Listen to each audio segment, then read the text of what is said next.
अच्छा, कभी सोचा है कि जब हम किसी आइकॉन पर डबल क्लिक करते हैं तो पर्दे के पीछे होता क्या है? मतलब एक प्रोग्राम दूसरे प्रोग्राम को कैसे जन्म देता है?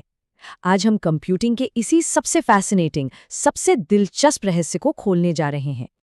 अब देखिए, ये सवाल सुनने में तो बहुत सीधा लगता है ना? पर इसका जवाब उतना ही कमाल का है। ये कोई मामूली काम नहीं है, बल्कि हमारे ऑपरेटिंग सिस्टम के अंदर होने वाला एक बहुत ही खूबसूरत डांस है। तो चलिए इस डांस के स्टेप्स को जरा करीब से समझते हैं। तो होता यह है कि ऑपरेटिंग सिस्टम के पास ना कुछ खास सर्विस काउंटर्स होते हैं। टेक्निकली इन्हें सिस्टम कॉल्स कहते हैं। इसे एक रेस्टोरेंट के मेन्यू की तरह समझ सकते हैं, जहां कोई भी प्रोग्राम ऑपरेटिंग सिस्टम से कोई सर्विस ऑर्डर कर सकता है, जैसे एक नया प्रोग्राम बना दो। और आज हम इसी मेन्यू की सबसे सबसे पॉपुलर डिश के बारे में बात करने वाले हैं। तो मिलिए हमारे पहले हीरो से, फॉक। इसको आप एक जादुई, एक क्लिक वाली क्लोनिंग मशीन मान लीजिए। जिस पल कोई प्रोग्राम फॉक को आवाज देता है ना, ऑपरेटिंग सिस्टम फौरन फौरन उस प्रोग्राम की एक हूबहू एकदम परफेक्ट कॉपी बना देता है ना कमाल की बात? अगर थोड़ा टेक्निकली बात करें तो फॉक एक सिस्टम कॉल है जो एक चल रहे प्रोसेस, जिसे हम पेरेंट कहेंगे, उसका एक क्लोन बनाता है। और इस क्लोन को हम कहते हैं चाइल्ड। ये बिल्कुल वैसा ही है जैसे हम किसी वर्ड डॉक्यूमेंट की कॉपी बनाते हैं।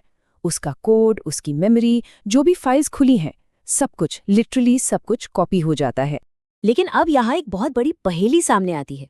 अगर चाइल्ड पेरेंट की एकदम परफेक्ट कॉपी है, तो उसे खुद ये कैसे पता चलेगा कि अरे मैं तो ओरिजिनल नहीं, मैं तो क्लोन हूँ? दोनों में फर्क कैसे किया जाए?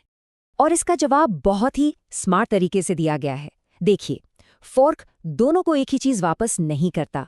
जो पेरेंट प्रोसेस है उसे मिलता है नए चाइल्ड का एक यूनिक आइडेंटिफिकेशन नंबर, जिसे हम पीआईडी कहते हैं। और चाइल्ड को मिलता है जीरो जीरो। ये कुछ ऐसा है जैसे जुड़वा बच्चे हों।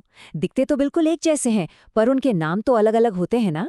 बस यही छोटा सा फर्क सारी कहानी बदल देता है। और पता है, इसी छोटे से फर्क में ही सारा जादू छिपा है। कोड के अंदर बस एक सिंपल सा सवाल पूछा जाता है, क्या मुझे जीरो मिला है? अगर जवाब हाँ में है, तो इसका मतलब ये कोड सिर्फ और सिर्फ चाइल्ड प्रोसेस ही चलाएगा। ये उस क्लोन का अपना अलग रास्ता बन जाता है। और अगर जवाब नहीं है, मतलब अगर पीआईडी 0 से बड़ा कोई नंबर मिला है, तो वो कोड सिर्फ ओरिजिनल पेरेंट प्रोसेस चलाएगा। तो इस तरह से एक ही कोड एक चौराहे पर आकर दो अलग अलग रास्तों में बंट जाता है। एक रास्ता पेरेंट का, दूसरा चाइल्ड का। कितना सिंपल पर कितना पावरफुल है ये आइडिया। लेकिन फोक का असली मजा तो तब आता है जब इसे बार बार इस्तेमाल किया जाए। ये सिर्फ एक क्लोन नहीं बनाता, बल्कि देखते ही देखते प्रोसेसेस का एक पूरा का पूरा खानदान, एक फैमिली ट्री तैयार कर सकता है। तो चलिए एक छोटा सा एक्सपेरिमेंट करके देखते हैं। मान लीजिए एक प्रोग्राम है जो बस 3 बार फॉक को कॉल करता है, फॉक फॉक फॉक। क्या कोई अंदाजा लगा सकता है कि आखिर में हमारे पास कितने प्रोसेस होंगे? ठीक है, तो शुरुआत में हमारे पास है सिर्फ एक अकेला ओरिजिनल प्रोसेस। पहला फोक कॉल होता है और ये खुद को क्लोन कर लेता है। अब हमारे पास हो गए 2 प्रोसेस। और यहाँ ये याद रखना जरूरी है कि ये दोनों ही आगे का कोड चलाएंगे।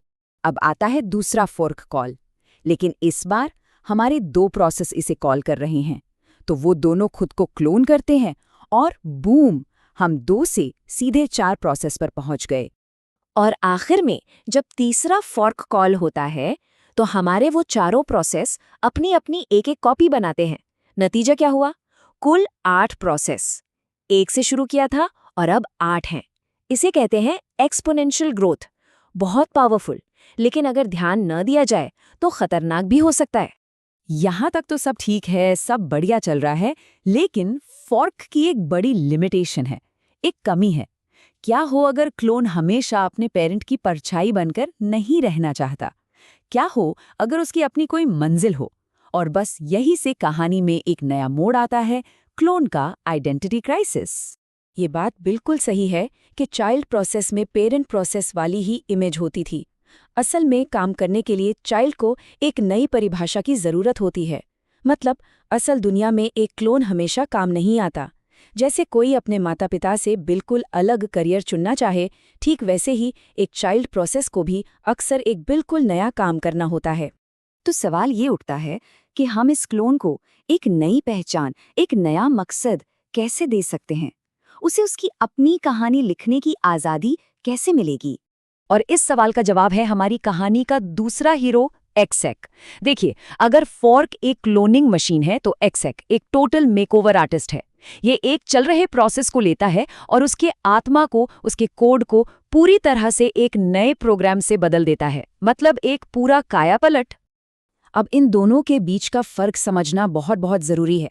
फॉर्क एक नया प्रोसेस बनाता है, मतलब गिनती बढ़ाता है।